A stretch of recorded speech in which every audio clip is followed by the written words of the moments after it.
మన ముకుంద జ్యువెలర్స్ వారి క్రిస్మస్ మరియు న్యూ ఇయర్ సంబరాలు అన్ని జ్యువెలరీలపై ఉన్న VA flat 10% discount, no making charges. మరో నూతన బ్రాంచ్ ప్రారంభం మన జూబ్లీ హిల్స్ లో. వెనుజువేలాపై అమెరికా భీకరంగా విరుచుకుపడింది. రాజధాని కరాకస్లో 7 చోట్ల దాడులు చేసింది. అగ్రరాజ్యం దాడులతో వెనుజువేలా ప్రజలు భయంతో ఇళ్ల నుంచి వీధుల్లోకి పరుగులు తీశారు.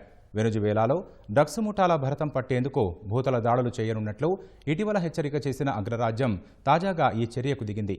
అమెరికా దాడులను తీవ్రంగా ఖండించిన వెనుజువేలా తీవ్రమైన సైనిక దురాక్రమణగా ఆరోపించింది.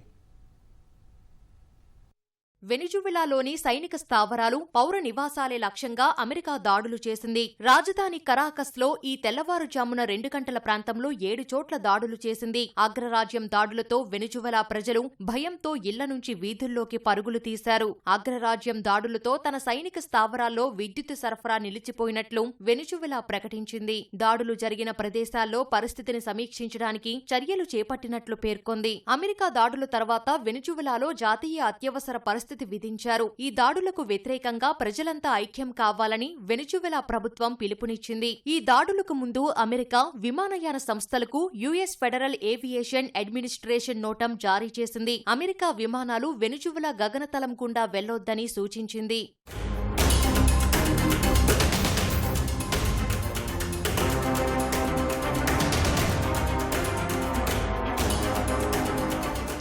వెనిజువెలా డ్రగ్స్ ముఠాలు మాదక ద్రవ్యాలతో అమెరికాను ముంచెత్తుతున్నాయని ఆరోపిస్తున్న ట్రంప్ సర్కార్ కొంతకాలంగా డ్రగ్స్ ను తరలిస్తున్న నౌకలపై దాడులు ముమ్మరం చేసింది. డ్రగ్స్ ముఠాలకు వెనిజువెలా అధ్యక్షుడు నికోలస్ మదురో సహకరిస్తున్నారని ఆరోపిస్తుంది. డ్రగ్స్ సరఫరాను అడ్డుకునేందుకు వెనిజువెలాలో భూతల దాడులు సైతం చేయనున్నట్లు ట్రంప్ ఇటీవల హెచ్చరించారు. ఈ పరిణామాల నేపథ్యంలోనే తాజా వైమానిక దాడులు జరిపినట్లు తెలుస్తోంది.